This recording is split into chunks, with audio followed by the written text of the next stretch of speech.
murder is an act that is often associated with adults. It is true that individuals such as Jeffrey Dahmer and Ted Bundy have managed to kill dozens of people, and they felt no remorse whatsoever in doing so.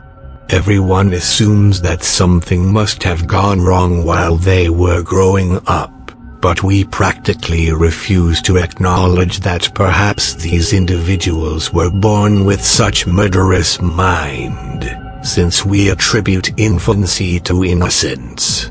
But what if murder was also committed by children? Unfortunately, it has, and in this top, we will explore the 5 most evil children in human history. Brace for horror. Number 5.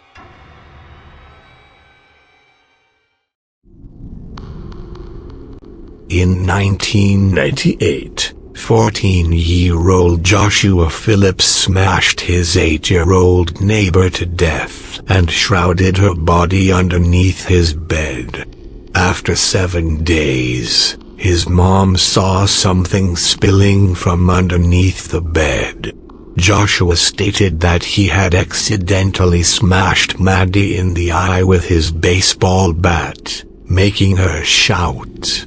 In his frenzy, he hauled her to his home where he hit her again and afterward cut her multiple times. He was unable to persuade a Florida jury, who indicted him for first-degree murder. His mom is as yet engaging his conviction dependent on the way that he was given a grown-up punishment for his wrongdoing. Number 4.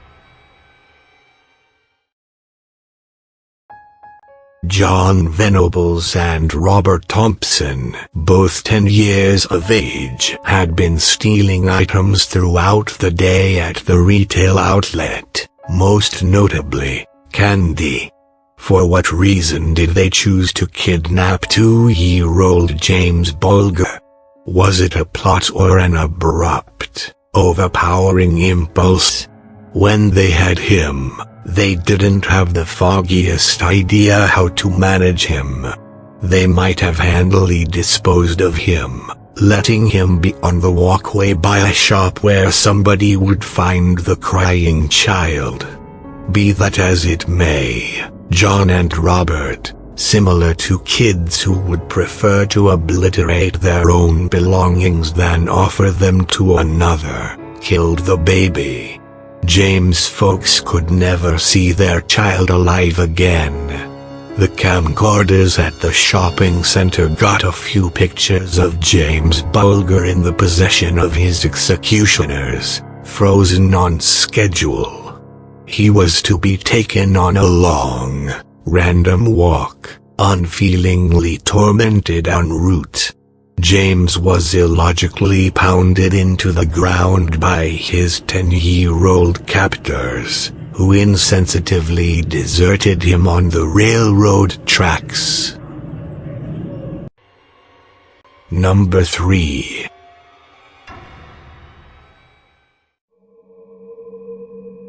In 1964, when Edmund Kemper was 15, he shot his grandparents, ending their lives.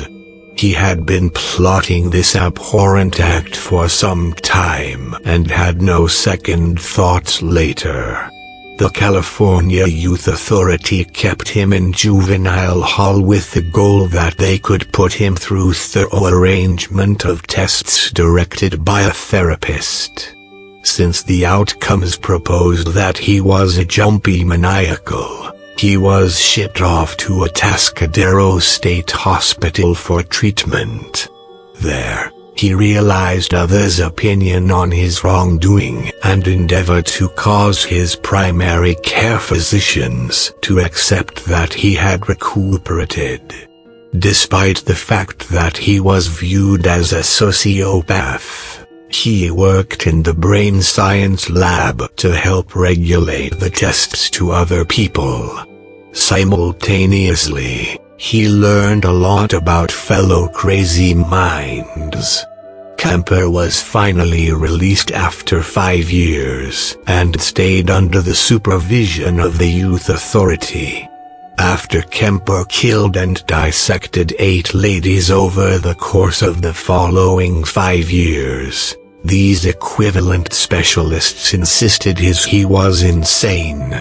Indeed, even as he was hefting portions of his casualties around, a board of specialists made a decision about him to be no danger to society.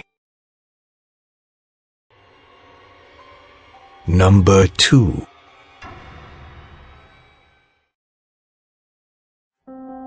On May 25, 1968, Mary Bell was sentenced for choking a little youngster named Martin Brown, the day preceding her 11th birthday celebration. She was, supposedly, alone on this event. On July 31, 1968, Mary and her best friend participated in the murder, again by strangulation, of 3-year-old Brian Howe.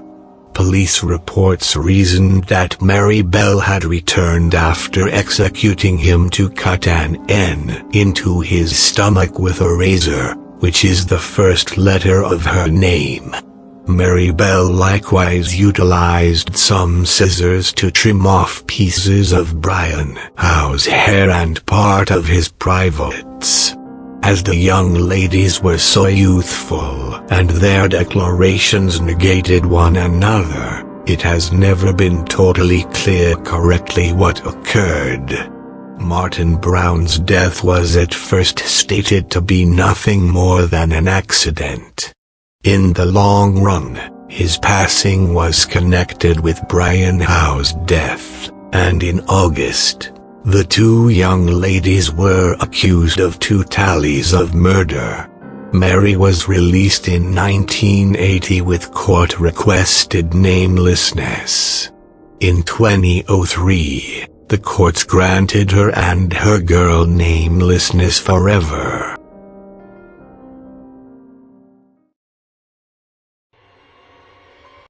Number 1.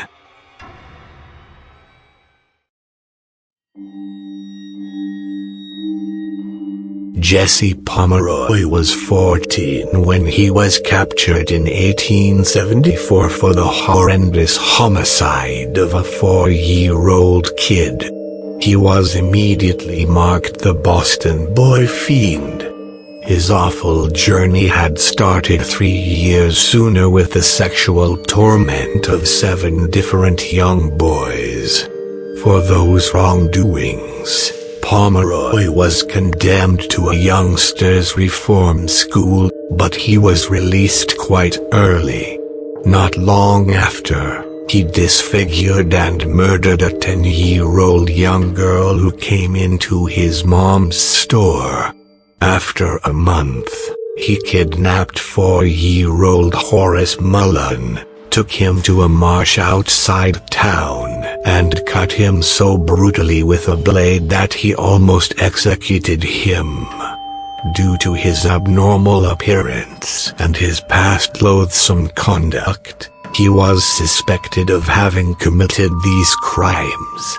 At the point when he was shown the body and asked as to whether he had done it, he reacted with a casual response, affirming he had done it. Then the young lady was discovered buried in his mom's basement, and he admitted to that homicide. He was indicted and condemned to death. Following a public clamor against sentencing youngsters to death, his sentence was changed to 40 years of isolation. From the child murderers seen above, all we can do is pray that we never give birth to monsters of similar nature. Of course, we all refuse to acknowledge that such individuals could come from our own seed, The parents of these kids probably never believed their kids could ever become so wicked, let alone at such a young age. Just food for thought. If you enjoyed this video, please like, subscribe, comment, and share. I upload horrifying content like this one on a regular basis. Allow me to ruin your night. Goodbye.